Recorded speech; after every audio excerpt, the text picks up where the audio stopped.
everyone. Good morning. Good morning. Welcome to Northshore, whether you're joining us right here on our Kirkland campus or maybe online from somewhere else.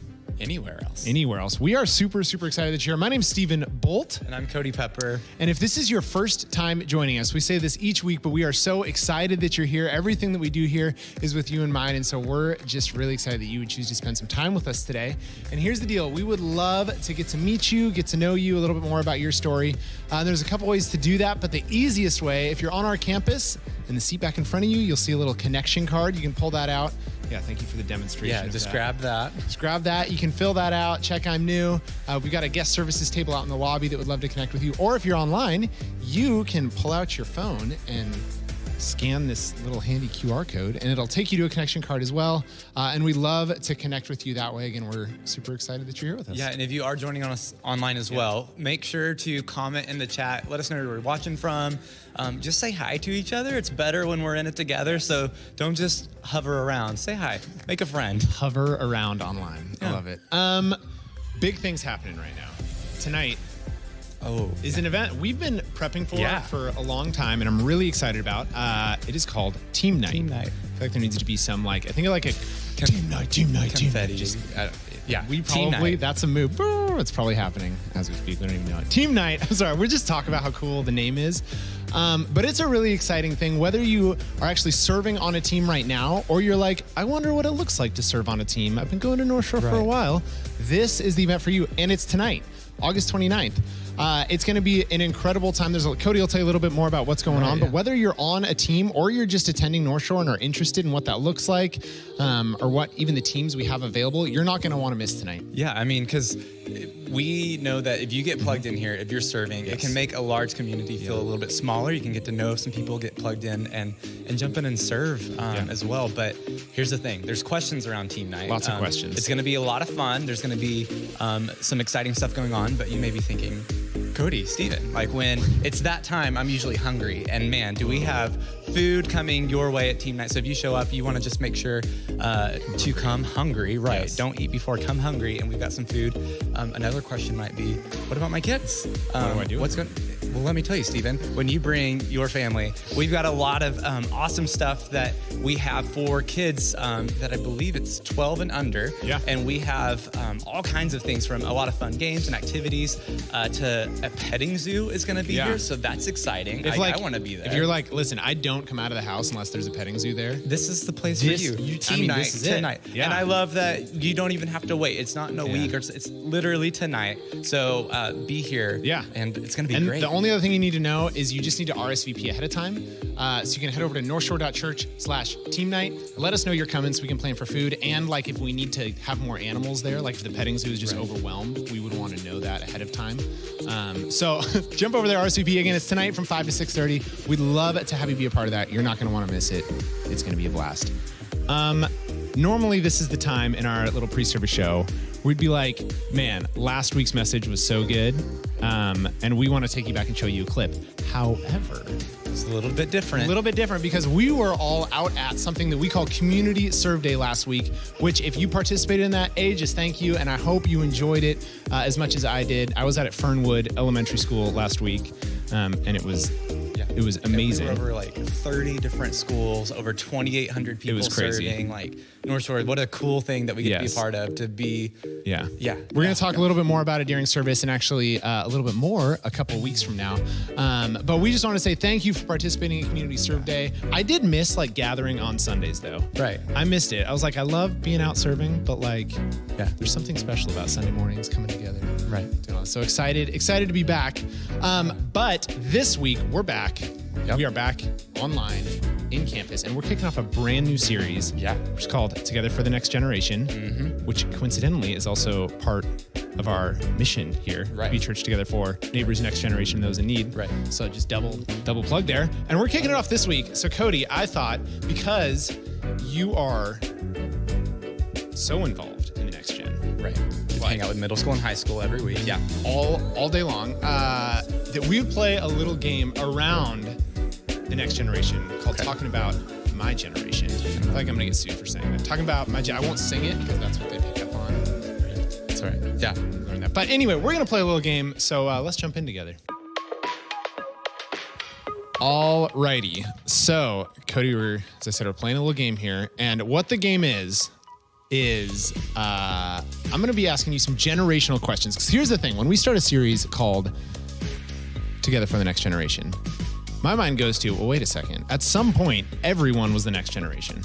Smart, yeah. Ooh, it's true. Brain right there. It's true. So what we're going to do is we're going to take a trip down history lane all the way back to the 60s. Wow. And I'm going to ask you some questions and then say, did this come from the 60s, 70s, 80s, 90s, 2000, or 2010? What decade did this thing happen in? Does that make sense? Yeah. Here's the thing. If you get all of them right, every single one of them, I think there's like 6 questions. Perfect. You get all of them right. Everyone in row 5 right now is going to get a $5 Starbucks gift card. Whoa, what? Yes. $5 Starbucks gift card delivered by you personally. Perfect. So it's pretty impressive. So good luck here. I'm actually, these are possible. We did this a couple weeks ago. Okay, I'm ready. All right. First question. Are you nervous? No, I'm doing it for row 5. I'm ready. For row 5. First question. Martin Luther King delivered his I Have a Dream speech, Washington, D.C. in this decade. Okay. 60s, 70s, 80s, 90s, 2000, 2010? 60s. Dude, good job, man. Wow. I did not expect you to get that. I'm really proud. I don't know if I'm offended or... Okay, yeah. Okay. All right. Next. The search engine Ask Jeeves was created during this decade. First of all, did anyone actually use Ask Jeeves? Yeah. Okay. We got a couple in here. Okay. So did you use Ask Jeeves? I feel like I did, but I was little, and we have to have... Here's my deduction, right? We have to have some internet capabilities. Yep. So I'm cranking it out. I was born in the 90s. Okay. So we're already up. I have to say 2000s. Oh, man. Row 5. So sorry, guys. Maybe we'll get them next week. It was the 90s. It was the 90s. Ask Jeeves was an early adopter. So sorry, row 5. All right. We just talked about this. Believe it or not, Washington has active volcanoes. Just in. Fresh news. Okay. During this decade, Mount St. Helens exploded. Oh, 70s. So much confidence. 80s. Bro. So, I have lived in Washington who lived in the 80s is out there like, how would you get that wrong? Is that something that every Washingtonian knows? I wouldn't have known, but someone out there knew that someone was out the there 80s. knows. And they probably have a jar of ash in their cupboard. Is that what you do with? We had one growing up, Mom and Dad. I remember that. They'd pull it out. In Texas, we did not do that, but that's okay. That's okay. Fair. Okay. If you were alive during this decade, you would remember a car called the Ford Pinto, which was well known for its speed of production, its low cost, and how frequently they exploded during car crashes. Oh, yeah. What decade would you be alive during? The 70s, of course. Dude, Ford Pinto in the 70s. There you go. We got 2 more here. The movie Avatar, grossing $760 million, came out in this decade.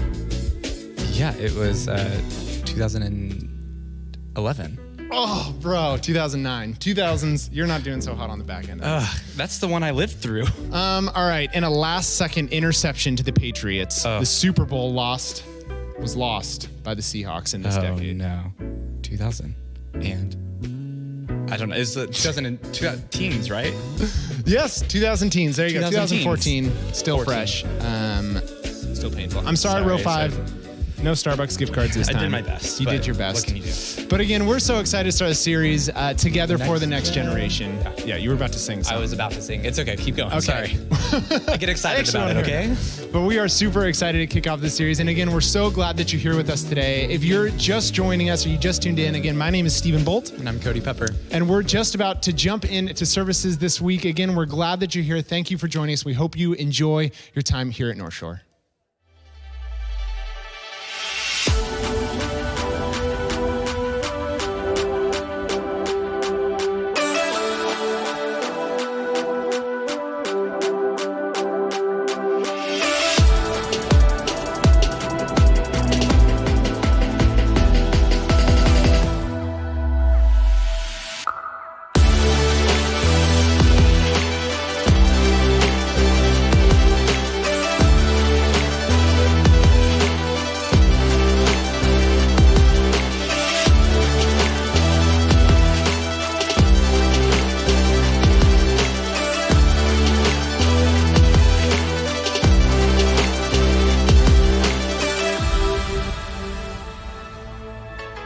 Well, hey, great to see everyone. Welcome to Northshore. It's good to be together. They're in this room or online. Let's seek God together today. Go ahead and stand with us. We're going to worship. All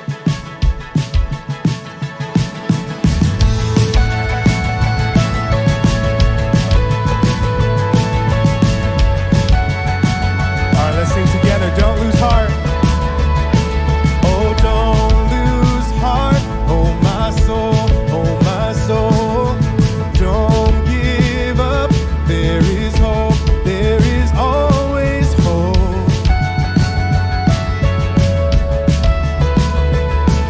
And there is peace in the storm. In the storm. No, don't forget. He is Lord. He is Lord of all. Yeah. There is a King of glory. There is a God who saves. One who is strong and mighty. Freedom is in his name. Open the gates of heaven.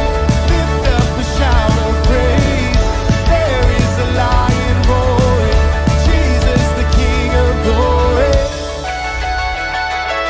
So lift your eyes, stand in awe, stand in awe. There is one, only one, where my help comes from. All right, let's all sing together. There's a King of glory. There is a King of glory. There is a God who saves. One who is strong and mighty. Freedom is in his name. Open the gates of heaven. Lift up a shout of praise. There is a lion roaring. Jesus, the King of glory. So all our hope is found in Jesus. Sing this truth together.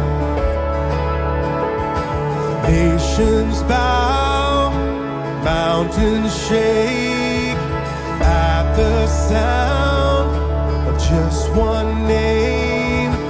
Over all, Jesus reigns. I know. Well, let's sing. Nations bow.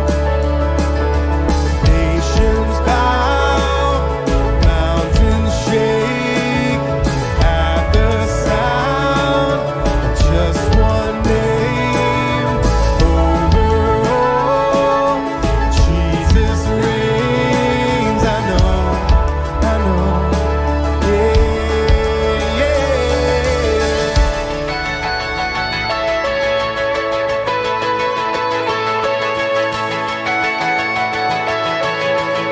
I know that Jesus reigns.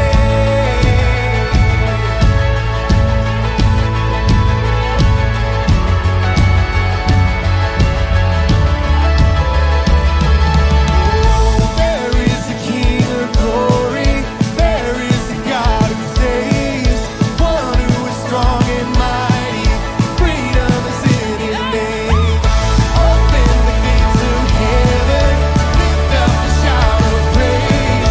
There is a lion roaring. Jesus, the King of glory.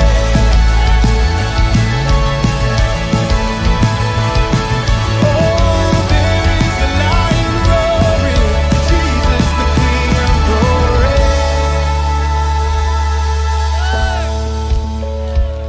All right, how we doing today, guys? How we doing? One more time. How we doing? Awesome. Hey, it is so good to be together. I know it's crazy. I know we're wearing masks again. I know there's a ton of stuff out of our control. But guess what? There's nothing out of God's control. Absolutely nothing. God has exactly what we need today. We can bring all of our fears and frustrations and hopes and dreams and everything. We can bring them before him today because we're safe with him. He's strong, he's good, he has exactly what we need today. There's a couple of verses that come to my mind as we keep singing. One of them says that we can cast our anxieties on him because he cares for us. So if you're coming in here with any anxiety, coming in here not sure how something's gonna work out, you can cast that onto God because he cares for you. Another place in scripture, it says that his perfect love casts out all fear. Any fear in our life, when his love is present, it is stronger than fear has to leave. So we can ask him in his power to be with us today. If we're feeling any fear, we're feeling any anxiety, we can welcome him into that And by his goodness and his power, that's going to be pushed away. That is a promise that he has given us, that in his presence, he brings peace. So if you need some peace today, you're in the right spot. If you need some peace, you're joining us online, you need some peace today in your home, in your family, you are exactly where you need to be. God is good. He sees you. He knows exactly what you need. So let's keep asking him to do powerful things today. We're not just going to church and checking it off the list of our to-do list today, right? This is a profound moment, significant moment where God wants to work. So let's continue to be open to him as we sing. Can we do that together? Yeah. We open to him together? All right, let's keep going.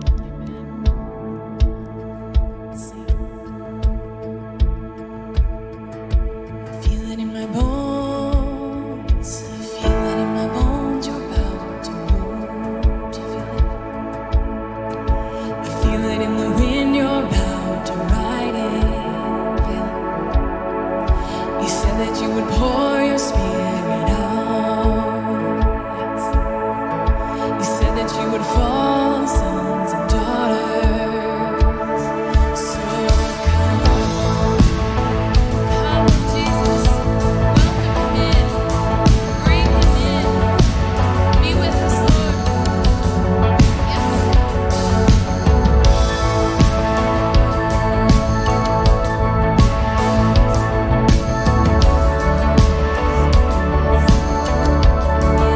it in my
Awesome. Hey, good morning and welcome to Northshore. Y'all can have a seat. Hey, my name is David and I'm apparently here to help. We're so excited that you're here at Northshore. Northshore is just an amazing community of just people just wanting to pursue Jesus and really get to know Jesus. In the process of it, just really have this amazing sense of community. So we're so glad that you are here, especially if this is your first time here. I know you're thinking, okay, what is this place all about? Who are these people? I just want you to know that you are in good hands here. We have some amazing groups of people here that are just here dedicated just to really loving on Jesus and getting to know you. And so what I want to ask you, invite all of you here, not just those of you that are new, but even if those of you that are here, that's been here forever, go ahead and reach out and grab one of those connection cards that are in your seat bags, or there's a QR code that you can scan if you're watching online. We would just love to know that you are here with us, especially if this is your first time. It's a great way for us to get to know you, but also help you find places to serve and get plugged in. So go ahead, you can just grab one of those connection cards that are on your seats or on your seat backs and go ahead and start filling those out. You can drop those off in the bucket on your way out. But we're so glad that you are here and that we get to do this together. It feels like I haven't seen you in 2 weeks. And that's because we haven't. Last weekend, we were over in our communities, all over our schools, in our school district, just really serving and getting the schools ready to reopen. And it's just been amazing just seeing so many people, thousands of people in our area, so many of you out there are serving. I was out there with my family, just connecting with our neighbors. And it's just amazing to see just how you are so committed to what we are doing. In fact, one of the things that we talk about often here is that we are together for our neighbors. We are together for our next, there's so many things that we are committed to, and we're gonna be talking about our next gen in a little bit, but thank you for being committed to our neighbors, because we believe that that's where Jesus would be, just reaching out and being with our neighbors. And so we wanna thank you for being a part of Community Serve Day. In fact, one of the reasons why we were able to do that is because of your generosity, because of your giving. And I know some of you, you're still watching online, you haven't even been back, but you're so committed to that. And we want to say thank you for believing in our mission as a church to serve our neighbors here. And so thank you for doing that. One of the things that we're really excited about coming down the pipeline in 2 weeks is that we have an exciting thing called Kickoff Sunday.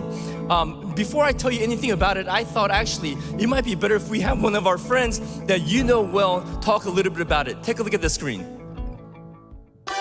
Hey, yo, what's up? It's Marcus Trufant here, former Seattle Seahawk and Washington State Cougs, baby. We got a big event coming up, man. I want to invite everybody out to Kickoff Sunday at Northshore Community Church, 9 a.m. to 10:30. They come and tailgate right after service. It's going to be a good time. Plus, there's going to be free food. There's going to be games, activities for kids, and a chance to win some Seahawks tickets. Y'all like that? Seahawks! And you know how we do it. So don't miss Kickoff Sunday, September 12th. Like I said, right after service, it's going to be a good time. So y'all come hang out, man. Let's do it.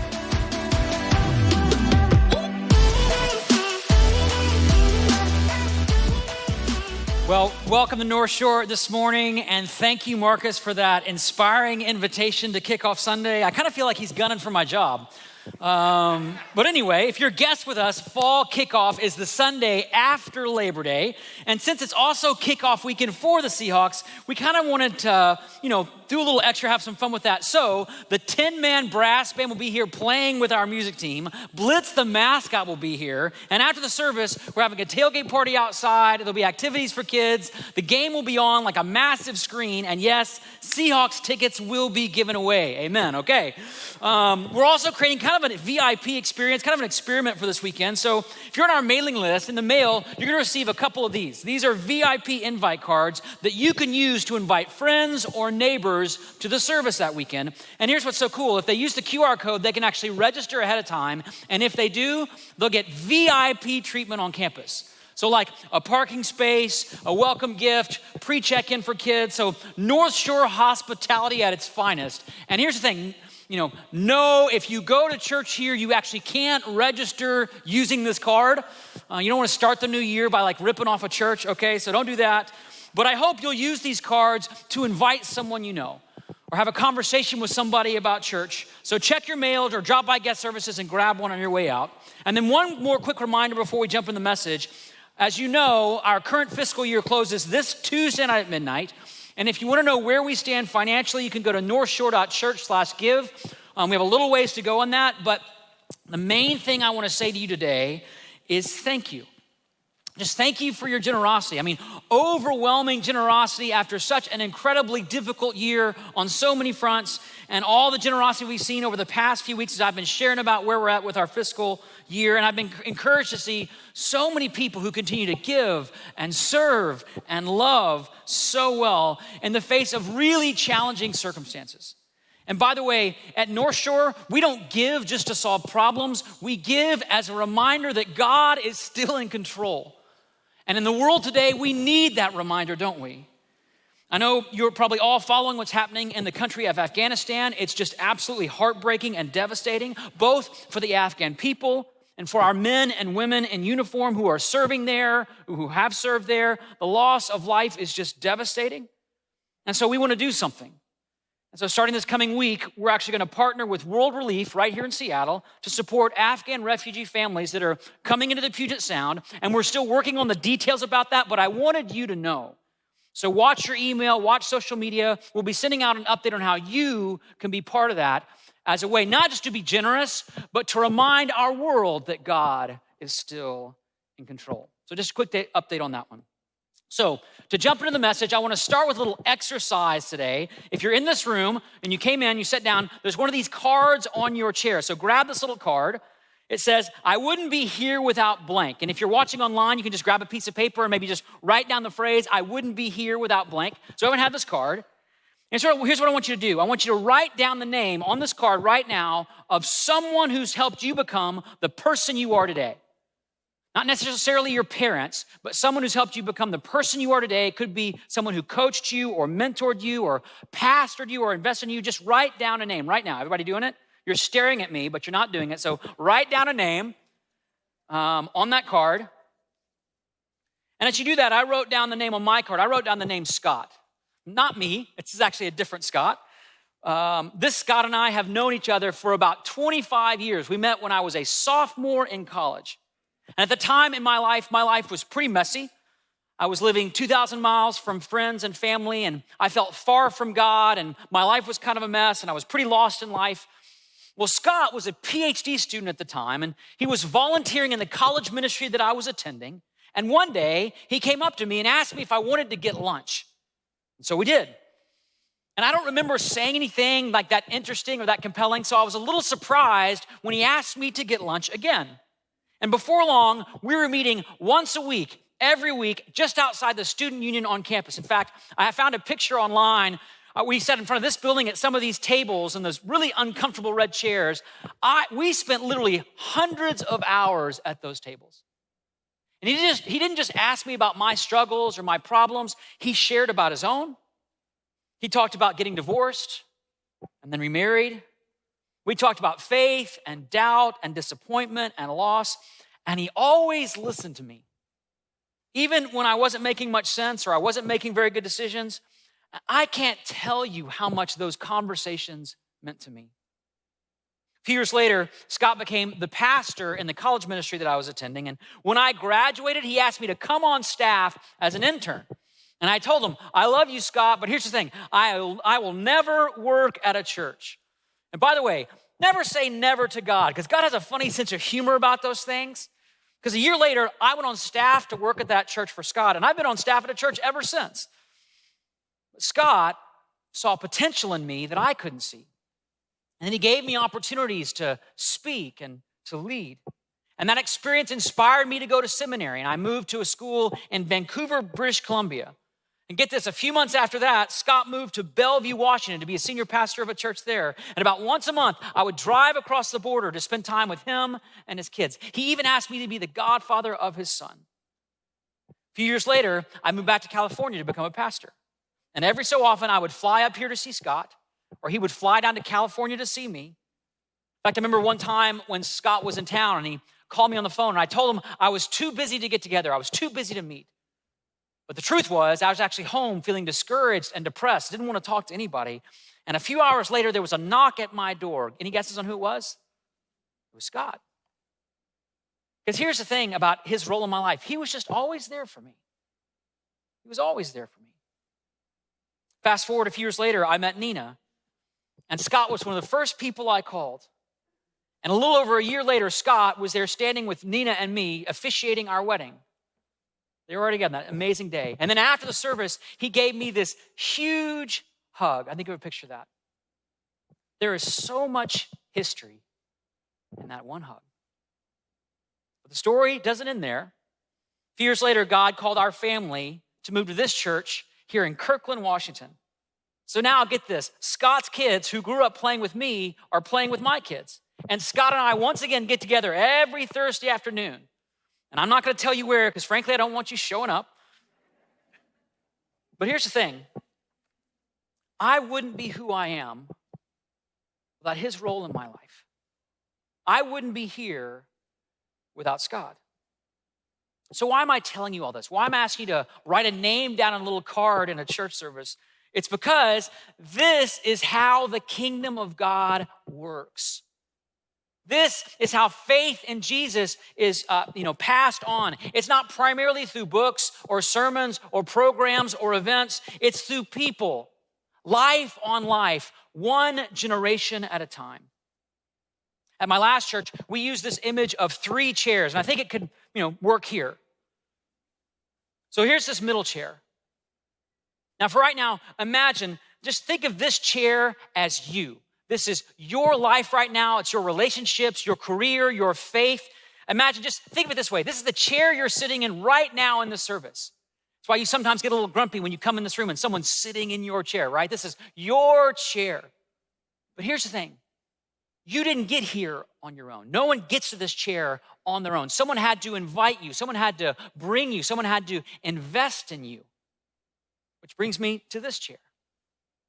This chair represents the people that came before you, right? The person that invested in you, the person that cared about you, the person that believed in you.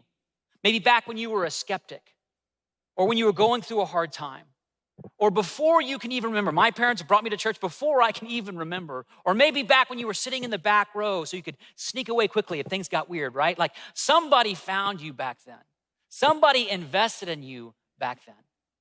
And then you can imagine beyond this chair, there's another chair and another chair and another chair going all the way back to Jesus, whose story has been passed down for 2,000 years, one life on life, one chair to the next. Which brings me to this chair. Any guesses on what this one represents? The people who will come after you.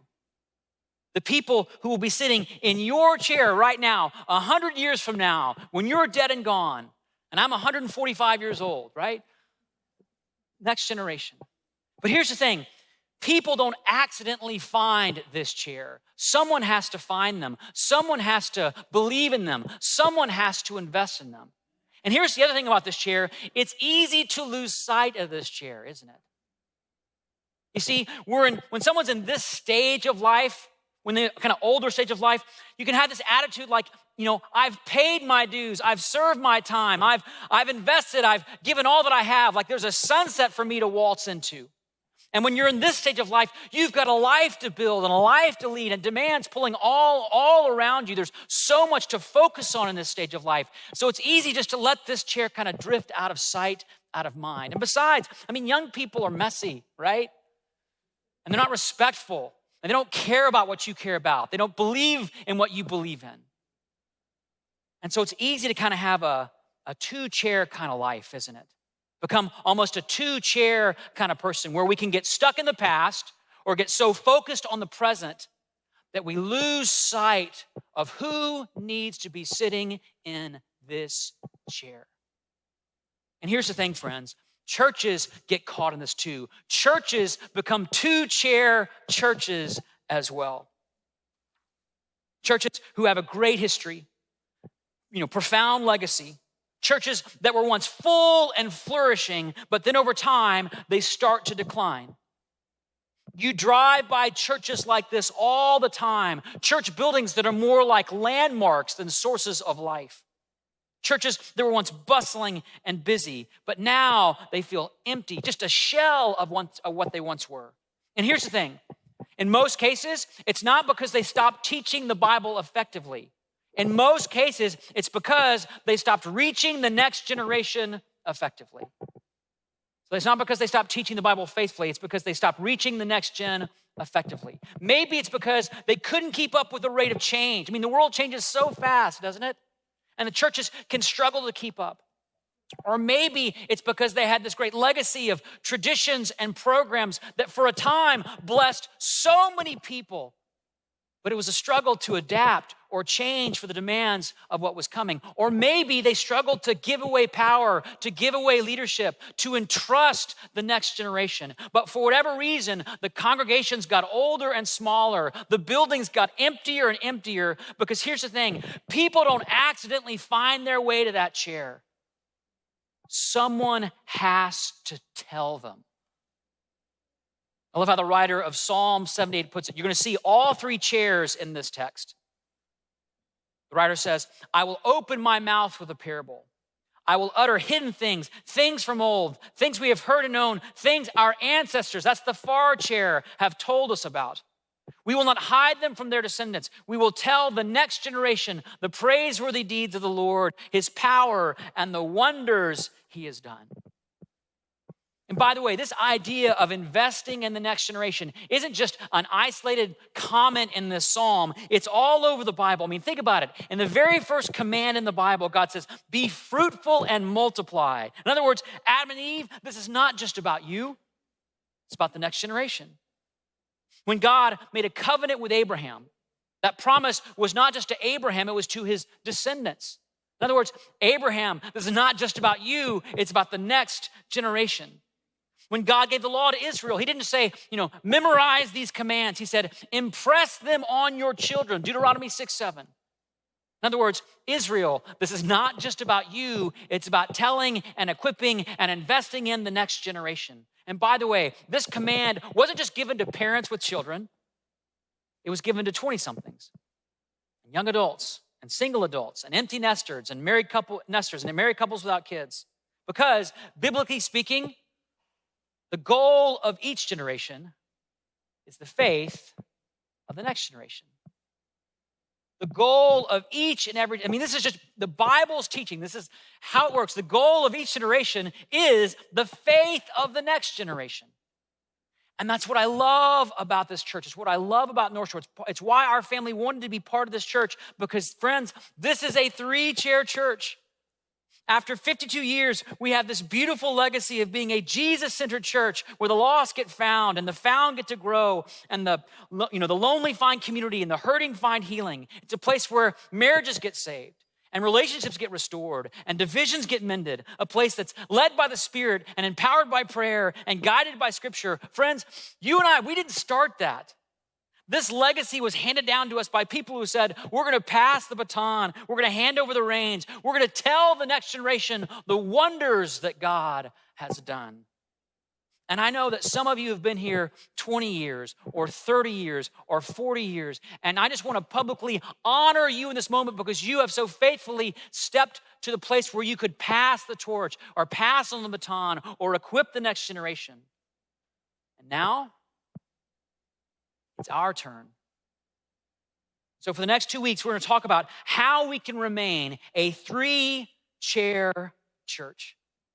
And next week, we're going to talk real practically about our strategy and philosophy for reaching kids and students. You're going to get to meet some of our next-gen staff, and you're going to see a lot of them today wearing the referee jerseys and throwing flags and having fun out there as a way just to cue your mind that this matters.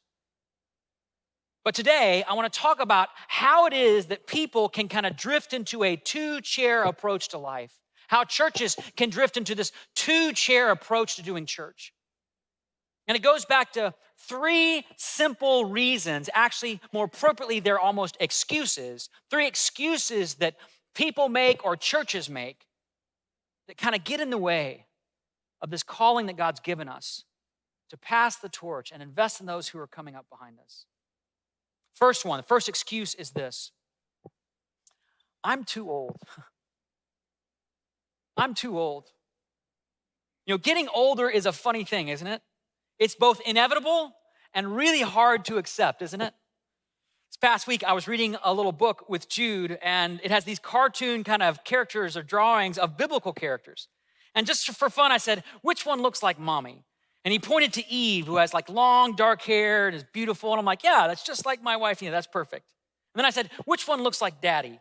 And he pointed to Noah, who had like long white hair and looked like 100 years old. It wasn't so exciting that moment. I once heard someone say this, that age is the result of experience plus deterioration, right? And of course, no one likes the deterioration part. The writer of Ecclesiastes, he has this great line, this great language that kind of gets at the truth of the deterioration part. He says, the days when you get older are the days of trouble, when the keepers of the house tremble and the strong men stoop, when the grinders cease because they are few, and those looking through the windows grow dim, when people rise at the sound of birds, but all their songs grow faint, when the almond tree blossoms and the grasshopper drags itself along and desire is no longer stirred. In other words, just to translate this, when you get old, your body shrinks, your teeth fall out, your vision fades, your hearing's gone, your desire's spent. You wake up at 3 a.m. and all you can do is drag yourself along like a grasshopper. I'm not making this up. This is from the Bible, okay? Don't look at me like I'm just being mean or something like that. This is out of the scriptures, okay?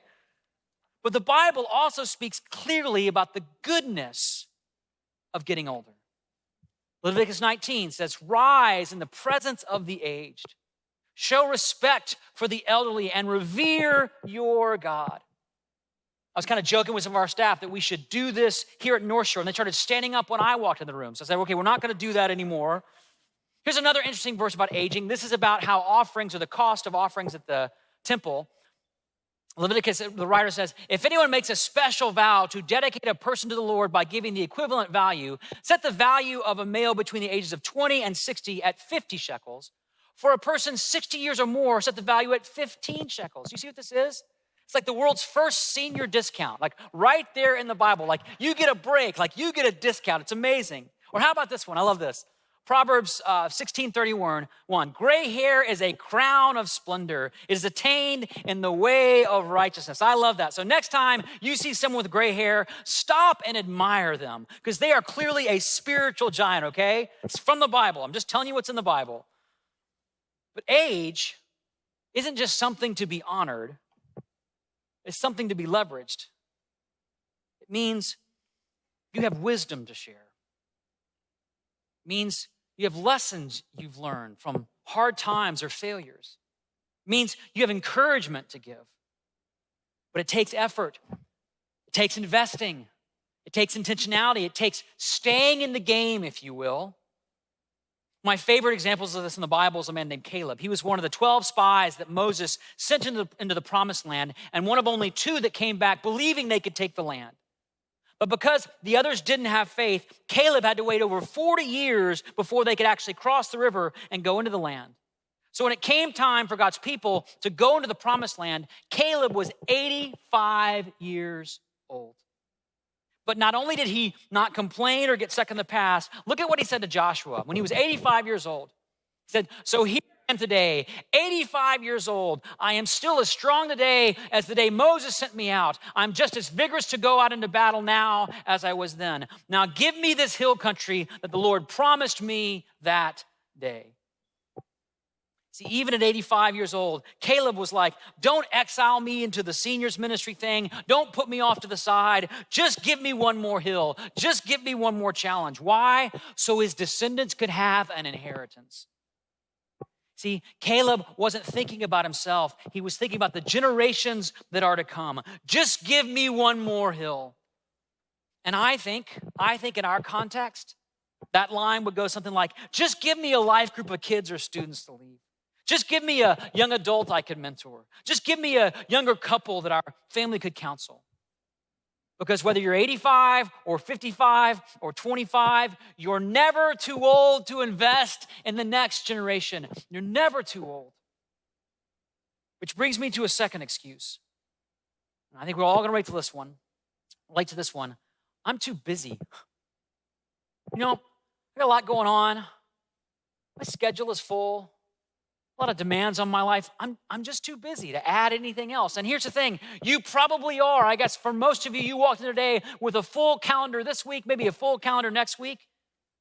The question is your calendar full of the right things? Is your calendar full of the best things? Is it full of things that will be a blessing to those around you? You see, there's this big difference between having a busy schedule and having a full life. There really is. The world won't tell you this, but there's a huge difference between having just a busy schedule, lots to do, lots going on, getting from day to day, and having a full life, a life of significance and meaning and purpose. Having a busy schedule means there's no room on your calendar. You're just rushing from one thing to the next. Having a full life comes when you invest in the chair behind you, the chair that's to come. When you make room to teach or to coach or to mentor or to lead. And by the way, parents, I'm not just talking about being a parent to your kids. I'm in that stage too, I get it. We have 2 little ones at home. Parenting them takes a ton of time and energy, but that's not enough. Because here's the thing, our kids, my 2 kids, their faith formation requires more than just the investment of their parents. In fact, do you know that what the primary difference is between kids who grow up and keep their faith and kids who grow up and lose their faith? You know what the difference is? There's research on this. It's fascinating. The difference is it's not based on what kind of church you grow up in or the denomination you're affiliated with or how cool the youth pastor is. The research says the primary difference between kids who grow up and keep their faith from those who lose their faith is the presence of other Christ-following adults in their life. Think about that. You could throw all the money, all the programming, all the stuff at young people, and it won't translate like just having another person that cares, that's there, that's investing. In fact, in this book called Sticky Faith, it kind of talks about this research. They suggest the ratio should be 5-to-1. That's not 5 kids for every 1 adult. That's 5 adults in the life of every young person, which means 2 parents are enough. Single parents not enough. It takes other adults, single adults, empty nesters, mentors, young adults, high school students. The Apostle Paul, he points to this very same truth when he's writing to his apprentice Timothy. He says this, "But as for you, Timothy, continue in what you have learned and have become convinced of, because you know those from whom you have learned it." Do you see that phrase? In other words, Timothy has become convinced about Jesus. He's become convinced about his faith, not just because he has all the information. He's convinced because he knows the people from whom he's learning all the information. Timothy knew Paul, he knew Silas, he knew Mark, he knew Luke, he knew Aquila, he knew Priscilla, and the list goes on. His faith grew strong because he had a web of relationships, a web of people around him, which means we have to make room to invest in the next generation. We have to create space in our lives, all of us, for that third chair, even if you're really busy. And it might mean giving up something you love to do, to make time to invest in the next generation. But I promise you this, you will find more joy, you'll find more significance, you'll find more meaning than your work or your career or your calendar or your hobby can give you. Just ask one of the Northshore Kids volunteers. We'll have to download and watch this message later this week because they're going to spend all morning serving, and they wouldn't trade it for a thing. Just ask one of the leaders who's leading a life group with our students, who gives up every Wednesday night to be here on campus with students, but they wouldn't trade it for the world. Which brings me to a final excuse. And it's one that people rarely say out loud, but I think it can lurk deep in our hearts. You know, I'm not really interested.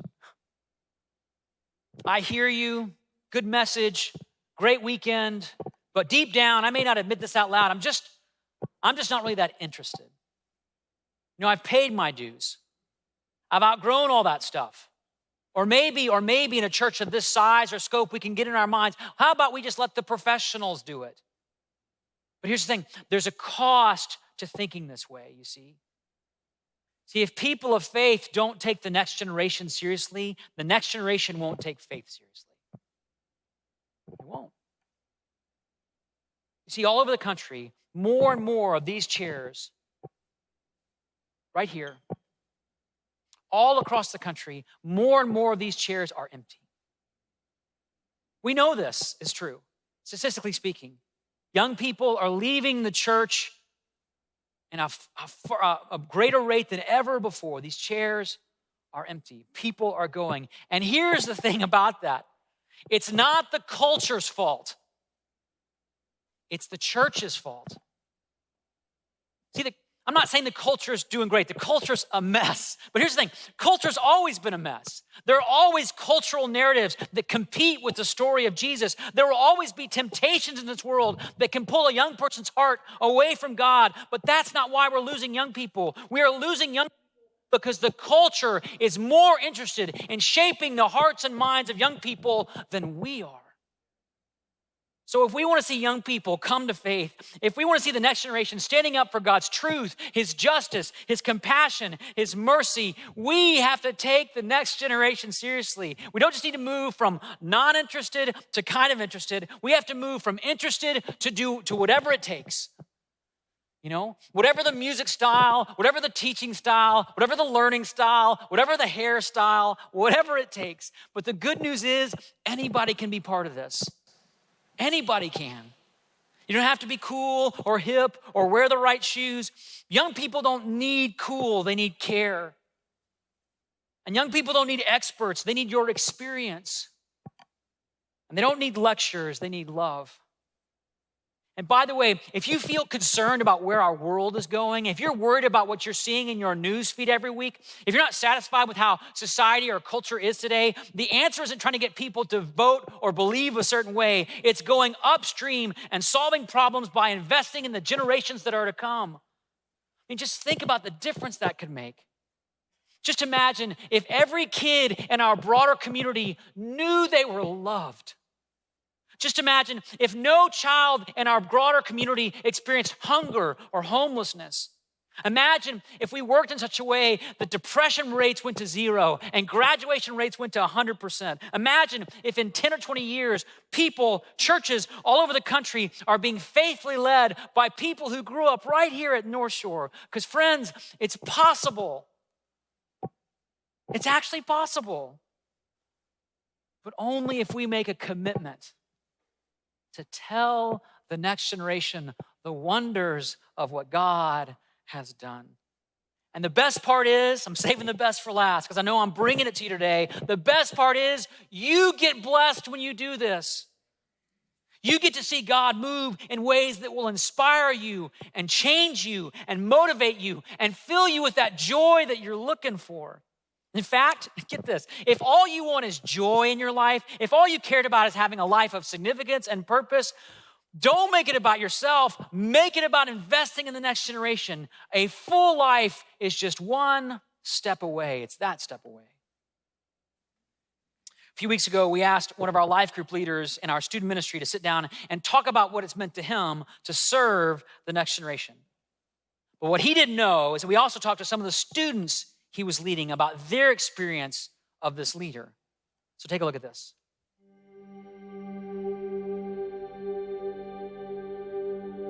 My name's Tim, and I've been serving at Midweek for going into 3 years now.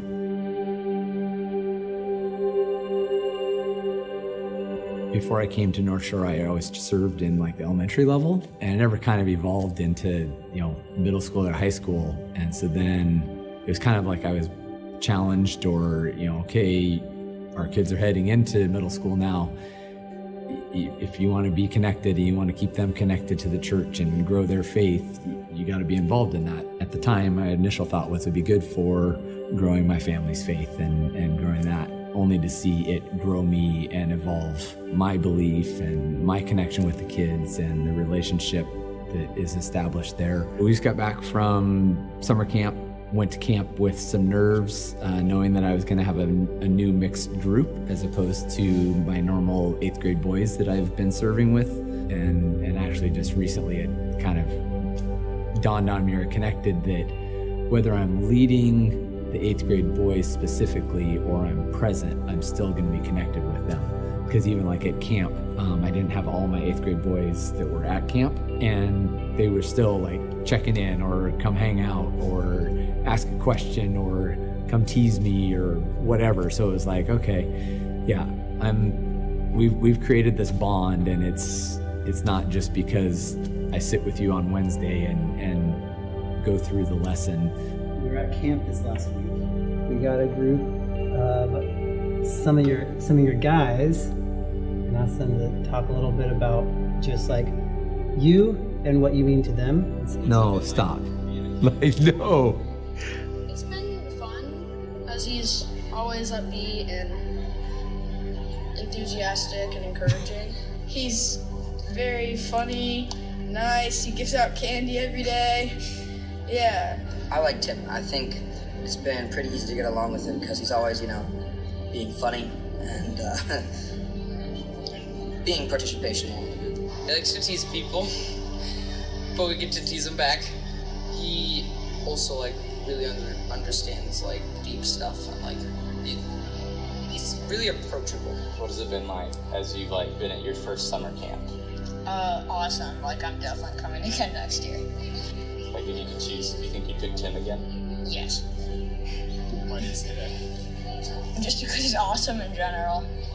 Every single time in life groups, he dives in deeper in every sermon, and I've learned countless things from him. He has cheered me on and my journey with God, and I'm getting baptized next week, and he's helped me with that. It's just really encouraging and helpful because I know someone has my back and I can depend on him. Tim, you've been a great inspiration and just getting me through camp while having fun and getting closer to God. Thank you for being my leader. I just want to let him know that I think he's awesome. Yeah, and I'm always looking up to him. Tim, thank you so much for everything. You're a great leader, a great person. Thank you for making camp fun. Wow. I don't even know what to say to that. It's not what I do. It's not why I serve, but this is what happens when you connect with kids and help them with their faith. So, wow.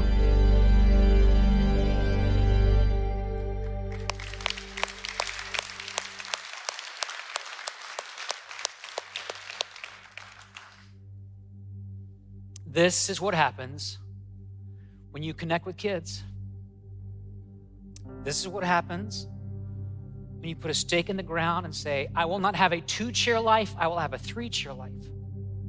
This is what happens when you say, I know I got constant demands pulling on my life and schedule. I know it's so tempting to build a life all around me, but I want something more than that.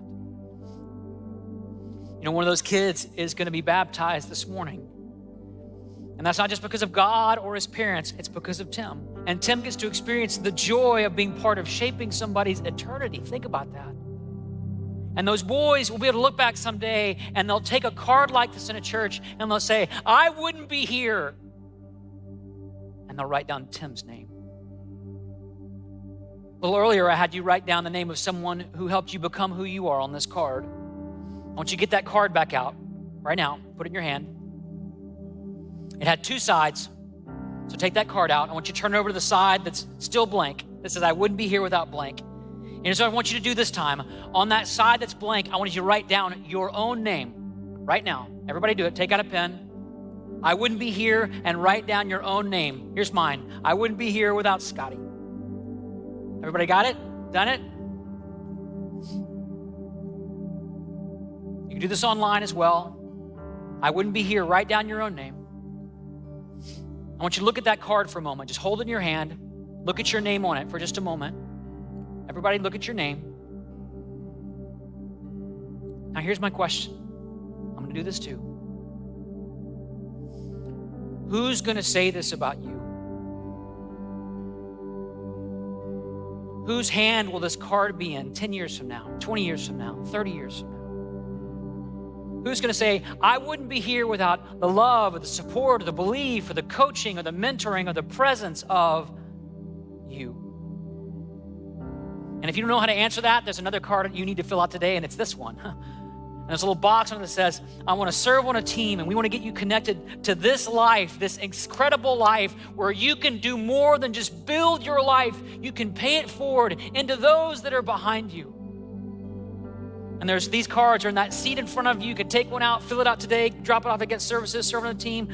This is not about making some lifetime commitment to something you don't want to do. This is about a pathway to joy and peace and life and hope and a life far bigger than you ever dreamed. It's about saying, guess what, God? I'm receiving that 3-chair kind of life. I want the 3-chair kind of lifestyle in my life. At our next service, we're going to baptize some of the next generation here at Northshore. If you're a guest with us, baptism is just a public declaration of a personal commitment to Jesus. And here's the thing, it's not less important when it's a young person. It's more important. It's the most important thing because it means God is still filling these chairs. It means the future still has hope. It means all the news that gets you thinking depression and frustration and hate, it's a lie. Because we will tell the next generation.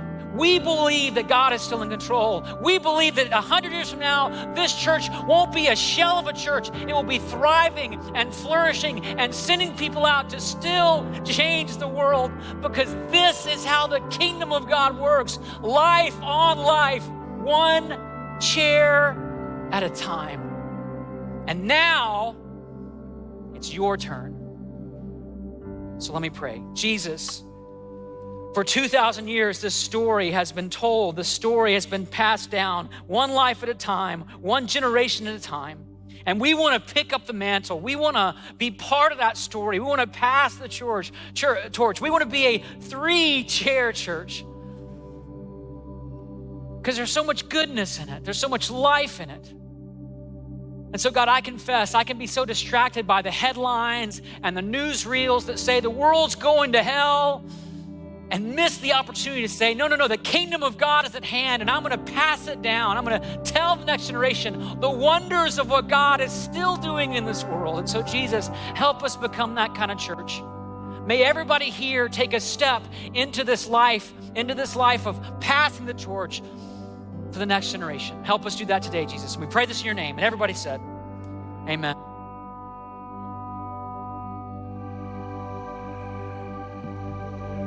So good. Hey, let's stand and respond together.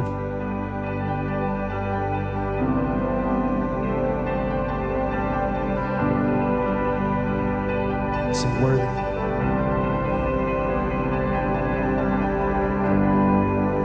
Worthy of every song we could ever sing.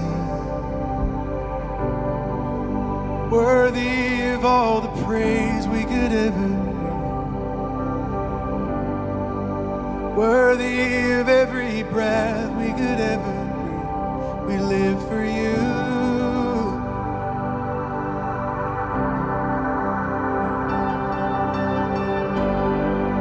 Jesus, the name above every other name. Jesus, the only one who could ever save. Worthy of every breath we could ever breathe. We live for you. We live for you.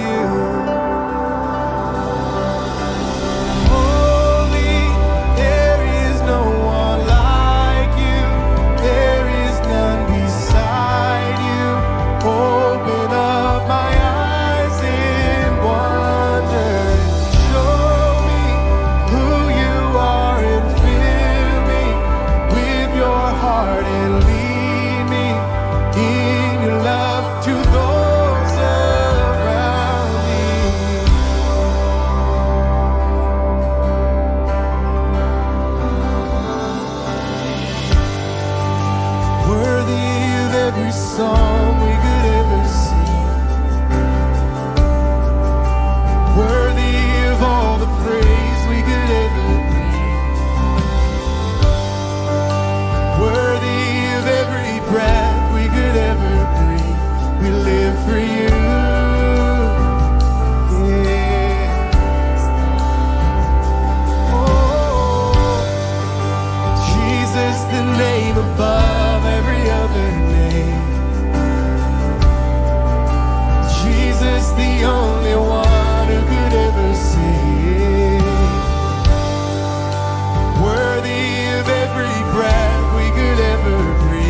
We live for you. We live for you. Come on, let's lift our voices together. Sing holy, there is no one like you. There is none beside you. Open up my eyes in wonder and show me who you are and fill me with your heart and lead me in your love to those around me. Holy, there is no one like you. There is none beside you. Open up my eyes in wonder and show me who you are and fill me with your heart and lead me in your love to those around me.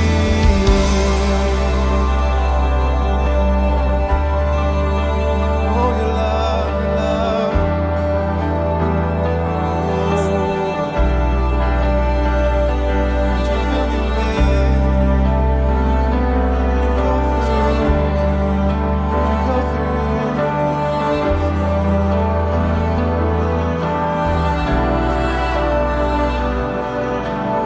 I will build my life upon your love. It is a firm foundation.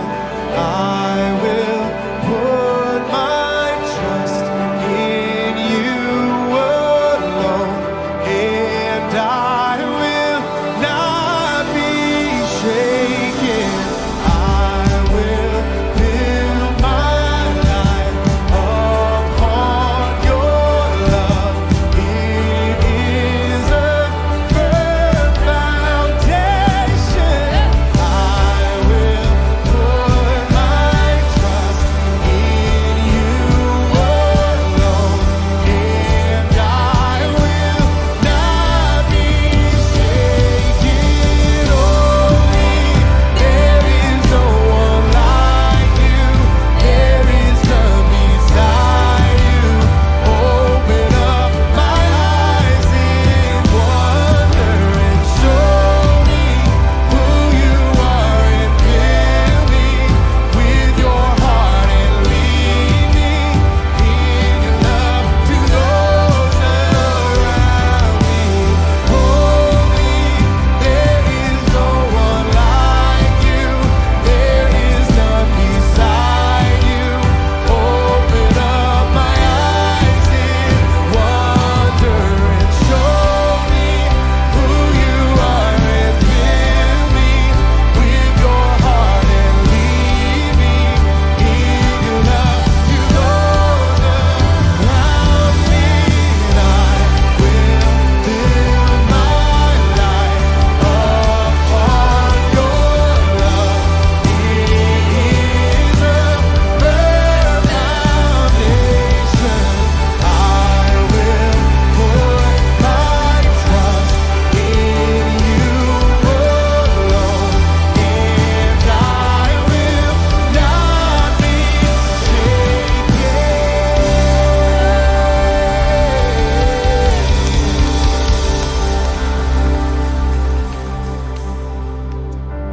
To build a life on God's love has one small prerequisite. It means it can't be just about you.